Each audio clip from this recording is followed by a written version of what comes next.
ಈತ ಮೋಹಿತ್ ಗೋಯಲ್ ಕೇವಲ 251 ರೂಪಾಯಿಂದ 7 ಕೋಟಿ ಇಂಡಿಯನ್ಸ್ನ ಸ್ಕ್ಯಾಮ್ ಮಾಡಿದ. ಈತ 2016ರಲ್ಲಿ ಫುಲ್ ಪ್ಲೇಟ್ ಮೀಲ್ಸ್ಗಿಂತ ಕಡಿಮೆ ರೇಟಲ್ಲಿ ಸ್ಮಾರ್ಟ್ ಫೋನ್ ಕೊಡ್ತೀನಿ ಅಂತ ಆಫರ್ ಮಾಡಿದ. ಅದು ಕೂಡ no cash on delivery, no stores, only prebookings ಆಗಿತ್ತು. ಇನ್ನು ಈ ತರ ಆಫರ್ ಬಿಟ್ರೆ ನಮ್ ಜನಗಳು ಬಿಡ್ತಾರ? ಚಾನ್ಸೇ ಇಲ್ಲ. ಮೊದಲನೇ ದಿನನೇ 30,000 ಬುಕಿಂಗ್ಸ್ ಆದವು. ಅಂಡ್ ಎರಡನೇ ದಿನಕ್ಕೆ ಏನಿಲ್ಲ ಅಂದ್ರೆ ಸುಮಾರು 20 ಕೋಟಿಯಷ್ಟು ದುಡ್ಡನ್ನ ಮಾಡ್ಕೊಂಡ.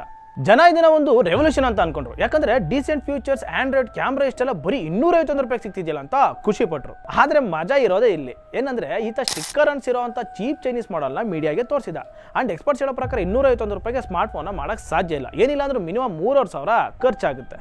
ಸೊ ಇಷ್ಟೆಲ್ಲ ಆದ್ಮೇಲೆ ಮೋಹಿತ್ ಏನ್ ಮಾಡ್ತಾನೆ ಅಂದ್ರೆ ಜನಗಳ ಹತ್ರ ಬಂದು ನಿಮ್ ದುಡ್ಡೆಲ್ಲ ಸೇಫ್ ಆಗಿದೆ, ನೀವು ತಾಳ್ಮೆಯಿಂದ ಇರಬೇಕು ಅಂತ ಹೇಳಿ ಅವ್ರ ದುಡ್ಡನ್ನೆಲ್ಲ ರೀಫಂಡ್ ಮಾಡಿ ಕ್ಯಾಶ್ ಆನ್ ಡೆಲಿವರಿಗೆ ಸ್ವಿಚ್ ಮಾಡ್ದ. ಆದರೆ ಈತ 20 ಕೋಟಿ ದುಡ್ಡನ್ನ ಏನು ಮಾಡ್ದ ಗೊತ್ತಾ? ಆ ದುಡ್ಡನ್ನ ಪೇಯು CC ಅವೆನ್ಯೂ ಮೂಲಕ ಥರ್ಡ್ ಪಾರ್ಟಿ ಹೋಲ್ಡಿಂಗ್ನಲ್ಲಿ ಇಟ್ಟಿದ್ದ. ಅಂಡ್ 6 ತಿಂಗಳ ತನಕ ಅಲ್ಲೇ ಇಟ್ಟು FD ಇಂಟ್ರೆಸ್ಟ್ ತರ ಅದನ್ನ ಗೇನ್ ಮಾಡ್ಕೊಂಡ. ಯಾವುದೇ ರೀತಿಯ ಫೋನ್ ಡೆಲಿವರಿ ಆಗಲಿಲ್ಲ, ರೀಫಂಡ್ಸ್ ಇಶ್ಯೂ ಆದವು. ಆದರೂ ಈತ ಲಕ್ಷಗಟ್ಟಲೆ ಪ್ರಾಫಿಟ್ನ ಮಾಡ್ಕೊಂಡ. ಈ ಸ್ಕ್ಯಾಮ್ ಬಗ್ಗೆ ನಿಮ್ಮ ಅನಿಸಿಕೆ ಏನು ಅಂತ ನಮಗೆ ಕಮೆಂಟ್ ಮಾಡಿ ಹೇಳಿ. ಹಾಗೆ ಇದೇ ರೀತಿ ಹೆಚ್ಚು ಇನ್ಫಾರ್ಮೇಟಿವ್ ವಿಡಿಯೋಸ್ಗಾಗಿ ನಮ್ಮ ಗ್ರೋ ಕನ್ನಡನ ಫಾಲೋ ಮಾಡಿ.